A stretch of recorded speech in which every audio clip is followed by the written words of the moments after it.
Morning all. Historically, on the Evolution of Chess Style series, we're up to the Alekhine-Irva match of 1935. But it will be interesting to see the greatest players of the time, and you might wonder how that is possible. Well, one way is an excellent site called Chess Metrics. And for example, if we just rewind to 1932, among the strongest players in the world according to Chess Metrics, Alexander Alekhine is given a theoretical rating of 2840 on the FIDE scale.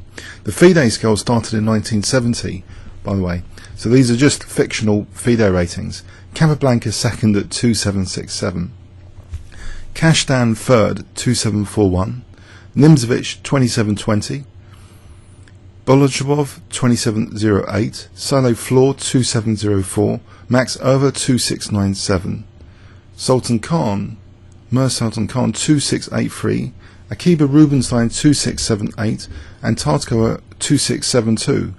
So there's some players there we haven't really touched on at all. We haven't touched on Isaac Kashdan, Silo Floor, Sultan Khan, nor Tartkova much. Tartkova is very famous for his chess quotations, witty chess quotations. Of greatest interest currently to me, which has caught my attention, is Sultan Khan, really, because he took the world by storm. His wiki information, basically, Sultan Khan was the strongest player in his time from Asia. Asia. He was a manservant from British India who travelled with Colonel Nawab Umar Hayat Khan, to Britain. He took the chess world by storm, according to Wiki. An international chess career of less than 5 years, 1929 to 33. So basically, if we don't cover him at this point in our evolution series, we're not going to cover him if we go strictly historically. But remember, I can always put things in from earlier years, because it will be nice to cover the players at the time that were the best. He won the British Championship, believe it or not, 3 times in 4 tries. That would be unimaginable today. You'd have to be a very strong GM to do that. So he won the British Championship 1929, 1932, 1933. And you might think, well, can we get a grip on his style in, say, those British Championship games? Is it worth looking at any of those? The most famous game, which is already on the channel, is his win against Capablanca, which we may have a look at again in more detail.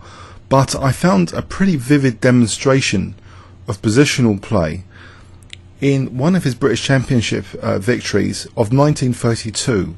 He was white against Frederic Yates, and you can find these games in John Saunders' BritBase.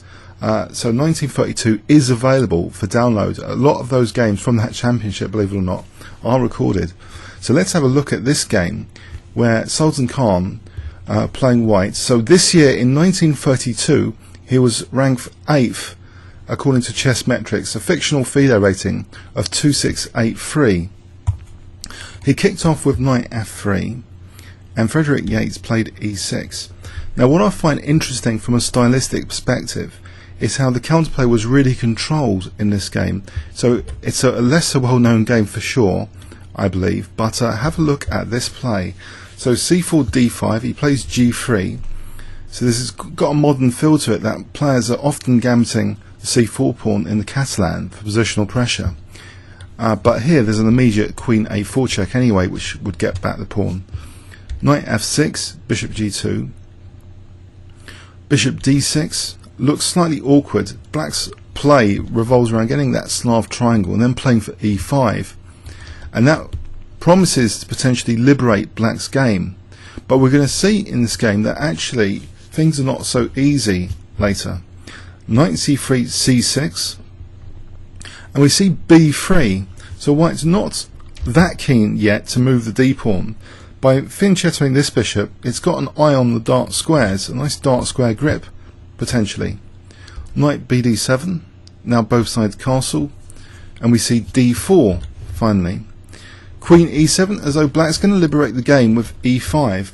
And what I find interesting here is a kind of prophylaxis move, which looks kind of unusual, but seems pretty handy It's I wonder if you can guess it if I give you 10 seconds starting from now. It's geared against e5, that's the clue. So you want to try and discourage e5. So 10 seconds starting from now.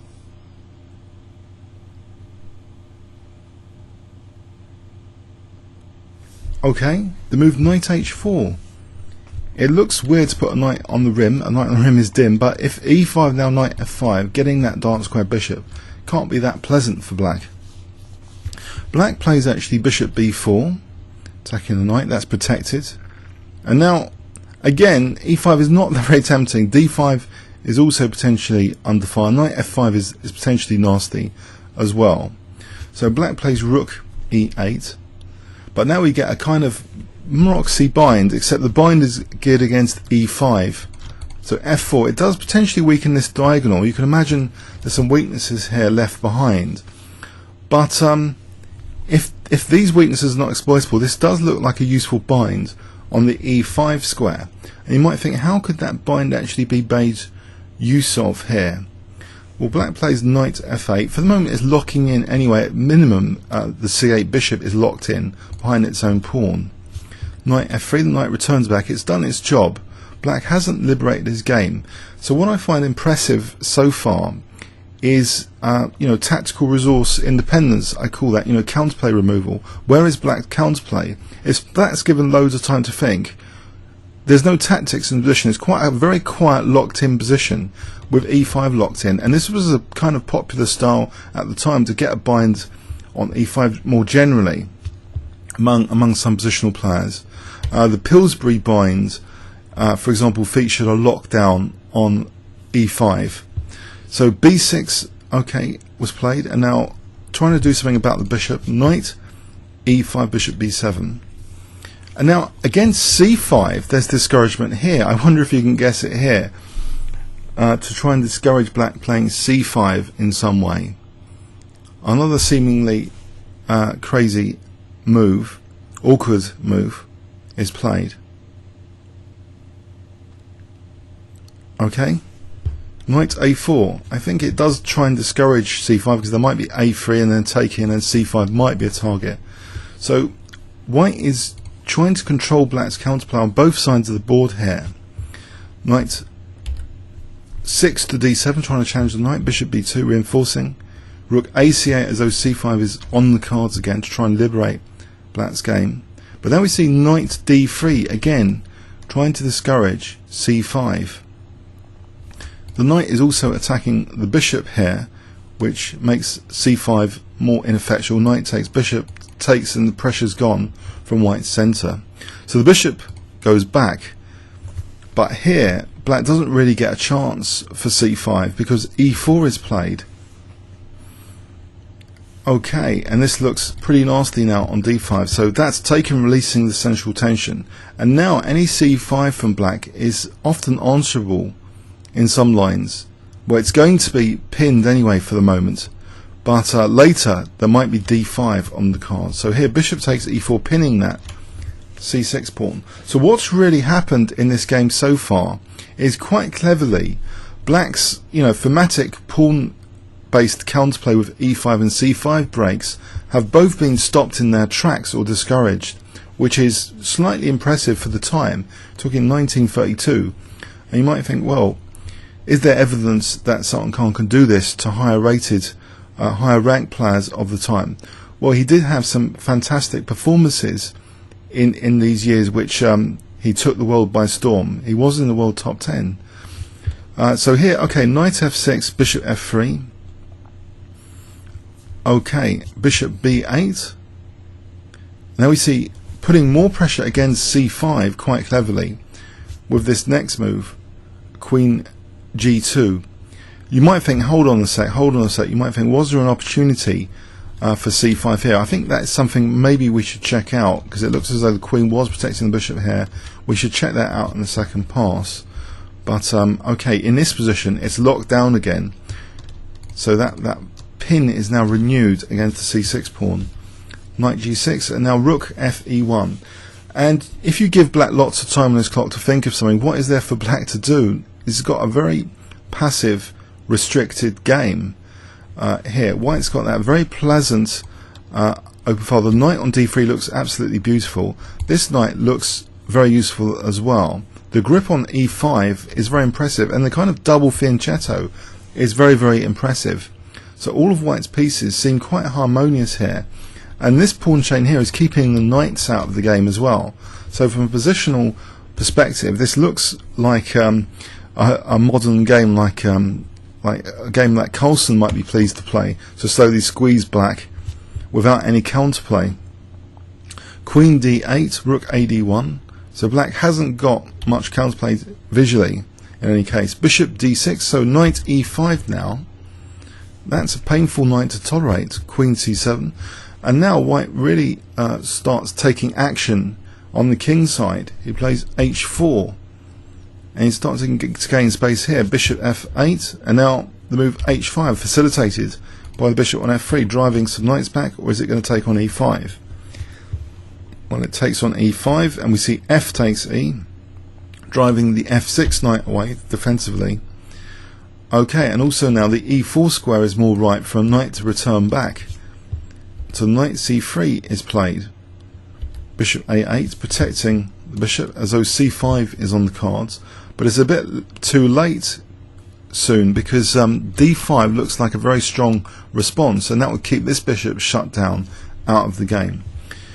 Rook f1, and here we see bishop e7. So black didn't think c5 was up to much there, and now perhaps a slightly dubious move. If any moves of White are slightly dubious, perhaps this one, g4, does kind of highlight that black should play for dark square restraint with h6, but we'll check that out later. White's still better because he's got a nice space advantage in the use of the e4 square, and if ever c5 is played with this bishop, say here on h6, trying to create a dark square blockade, then we would have knight b5 to d6 potentially. It's not so easy for black to enforce this dark square blockade without creating some other compromises in the position. But black didn't go for h6, and he plays a6 instead, and we get a kind of more space squeezing on the king side with g5, and it means White's advantage is getting more marked out here,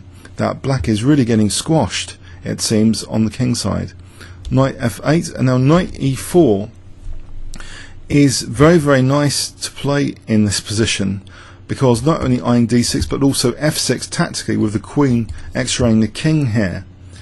And we see now after c5, just the move d5 is possible. Look at this bishop, it's holding up e5. Now d6 is now threatened. It's looking like a very unpleasant position. The bishop's hemmed in. But how many games would Yates have really been destroyed like this? It looks like positional destruction without any play at all. So very, very impressive from a stylistic perspective. So queen a7 is played, and now tactically, using that knight, I wonder if you can guess the next move. Okay, knight f6 check, just making use of the queen on g2. It looks like an absolute onslaught now, without much play again. So the bishop actually takes here. He doesn't want to lose the rook, perhaps, so g takes. But now this is pretty terminal if he has to play g6, because you can imagine just queen g5 to h6 would be mating. So black offers the knight in desperation, but that's just taken, of course. H takes g, piece up, doesn't mind playing d6, threatens d7. It's all pretty terrible. Bishop takes f3, rook takes f3, and now black finally resigns. So okay, maybe Frederic Yates wasn't the strongest player of the time, but it was just such a one-sided game that I thought I should show you it. It's kind of what was impressive from a stylistic perspective, I thought, was counterplay removal. So let's have a look in the second pass of the game, just briefly, for any technical opportunities black might have had. So we can check out the innovation, and I think what we'll see is a constant slight plus after a certain time in the game. So here d4, queen e7. Okay, the move knight h4 was played, which isn't such a bad move. Okay, bishop b4, queen c2. It was prophylaxis, and now we see f4, which looks like a weakening move. And maybe, I think the engine's response is trying to leverage this diagonal with say the move c5. That might be a much better way of playing the position, because black, without trying to exploit this diagonal, really is allowing a powerful bind on this position. But if we check out c5, is it really going to liberate black? e3.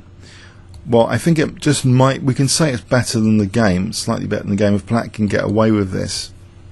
But he's having to give up his dark square bishop. Okay, so maybe white's advantage is minimal there anyway. But with black playing knight f8, the position now, I think the evaluation is going to just be significantly better for white throughout the game now, because black really is devoid of much counterplay. So here we see knight a4, which is very much liked by the engineer against c5. If c5 was tried here to try and generate some play, then a3, then taking here, and white's technically better. He's got c5 as a target, so bishop e3 targeting c5, and it's very pleasant for white. If something like d4, this could get really quite bad. Knight takes c5, that just see why I'm just dropping off.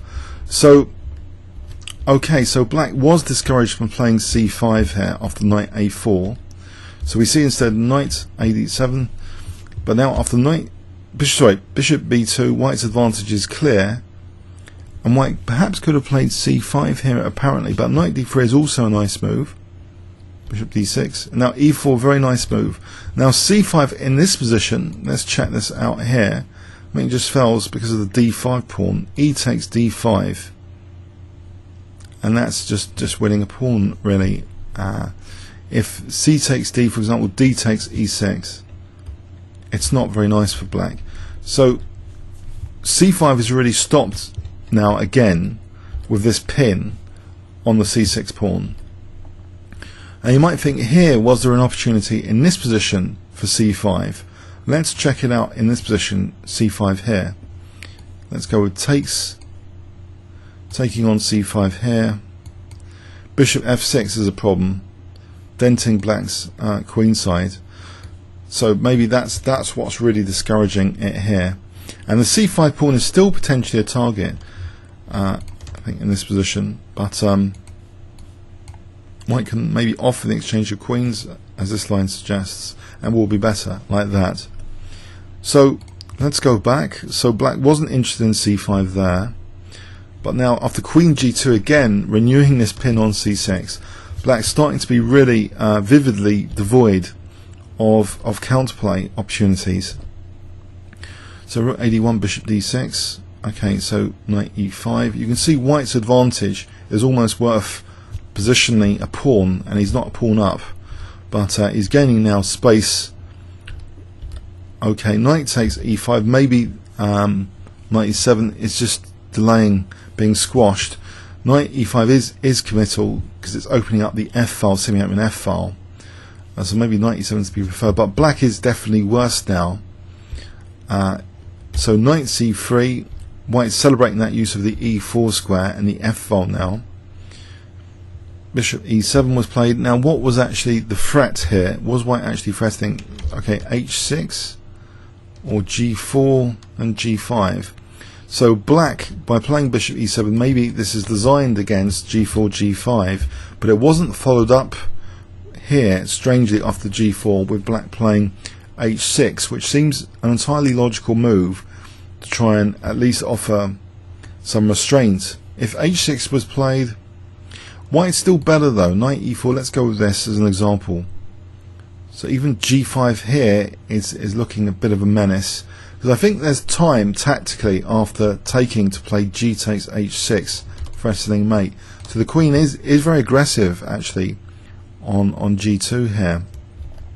So perhaps this is the reason why it wasn't even bothered with for black to play h6.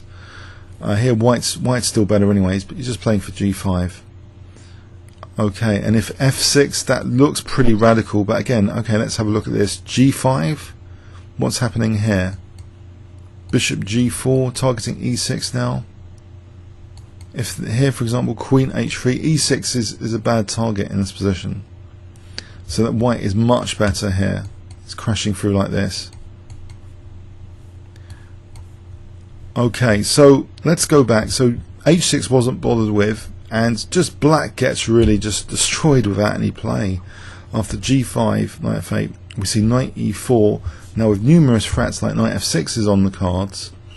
And you might think, well, can black actually play something like king h8 maybe against, for example, knight f6? Let's have a look at this. Queen g3, for example. What is the threat? What is white's threat? Knight d6 now is a big threat. Okay, so bishop b4, say. Knight d6. Anyway. And, okay, if we have a look at this kind of position, it doesn't look particularly healthy for black on the dark squares. Not very healthy at all. So, let's go back. So, c5 was played here, which doesn't help black much. d5 or knight f6 are both really strong moves now. So black's getting truly squashed, obliterated after knight f6 check. He doesn't really want to lose the exchange and then still face d6. So it's end of game here. Okay, now you might be a bit cynical and say, yes, one-sided game. Frederic Yates wasn't the strongest player in the world. But I think it's worth checking out some more of Sultan Khan's games, lesser known games, because if we don't cover him in this evolution series at this point, we won't, because after 1935, well, he went back to India. He went out of the chess scene. So he was one of the world's top players in the early 1930s. FIDE never awarded him any title, and he just went back. But it's astonishing, some of his positional play, and this is just one very lesser known example which may not impress you much, but let's continue to look at some other examples in this evolution series. Comments or questions on YouTube. Thanks very much.